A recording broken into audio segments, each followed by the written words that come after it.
আসলে আমাদের ব্যবসা অনেক রমরমা তো, তাই একটু খাটাখাটি যাচ্ছে। তোমার খুব কষ্ট হচ্ছে না? নিজেদের পারিবারিক ব্যবসা, একটু খাটাখাটি না করলে চলে। বাড়ি ফিরে তো একটু বিশ্রামও নাও না, এত রাত পর্যন্ত মেজো ভাইয়ের সাথে বসে বসে হিসেব নিকেশ করো।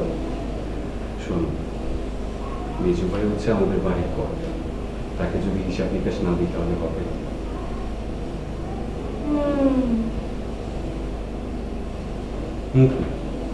কি ভাবছো তুমি? আচ্ছা, দেশের জন্য যারা লড়াই করে তাদের তুমি চেনো? চিনতেও চাই। তোমার মুখে ওই সমস্ত বিপ্লবী ছোড়াদের কথা কেন? না, এমনি শুনেছি ওরা নাকি দেশের জন্য লড়ে। লড়ে না ছাড়, নিজেকে মনের মুস্তার। তুমি কি চাও না দেশ স্বাধীন হোক?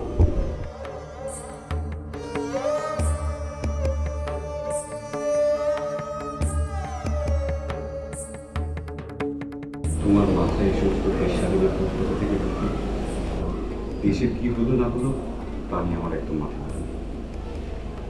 তবে তুমি কি চাও? আমি চাই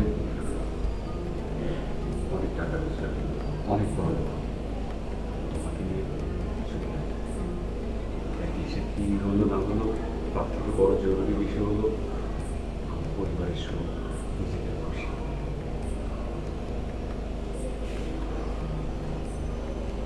আচ্ছা, মেজো ভাইকে সবাই এত ভয় কেন পায়? পর্দা সংসারের ব্যাপারে বলে আসে, একটা কাজও ঠিক মতো করতে পারে। মেজুবাই তো এই সংসারটা উত্তীর্ণ করে তুলেছে। সবটাই কি মেজো ভাই করেছেন?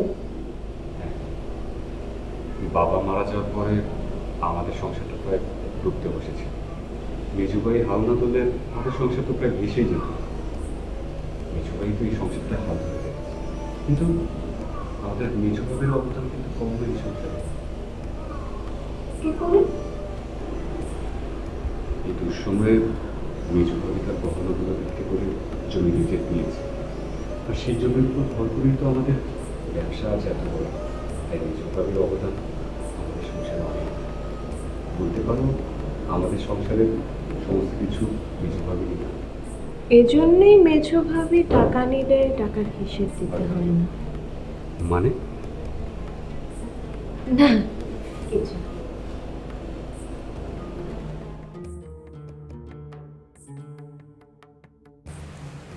মা কে আমার ডেকেছো?